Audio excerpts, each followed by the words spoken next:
আজি বনাম মই আফগানি চিকেন প্ৰথমতে মই ধনিয়া এমুঠি জলকীয়া কেইটামান আৰু পিয়াজ ইয়াতে এটা দিছো আৰু আদা নহৰু অলপ দি পেষ্ট কৰি লম যেহেতু এতিয়া ঠাণ্ডাৰ দিন আৰু ধনিয়াৰ ছিজন গতিকে এই ৰেচিপিটো এবাৰ ট্ৰাই কৰি চাব আৰু আন এটা বাউলত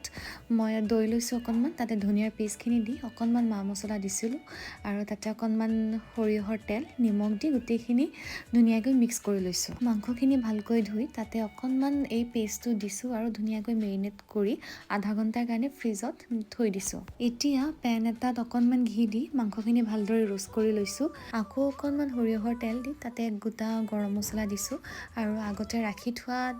ধনিয়াৰ পেষ্টখিনি দি তেল এৰালৈকে ভালদৰে ফ্ৰাই কৰি লৈছোঁ আৰু তাৰ পাছত মাংসখিনি তাতে দি 10 মিনিটৰ কাৰণে কুক কৰিছোঁ একদম ইজি হয় আপোনালোকে এবাৰ ট্ৰাই কৰি চাব ঘৰতে আপোনালোকে ৰেষ্টুৰেণ্টৰ নিচিনা বনাই খাব পাৰিব বাৰু আজিলৈ আহিছোঁ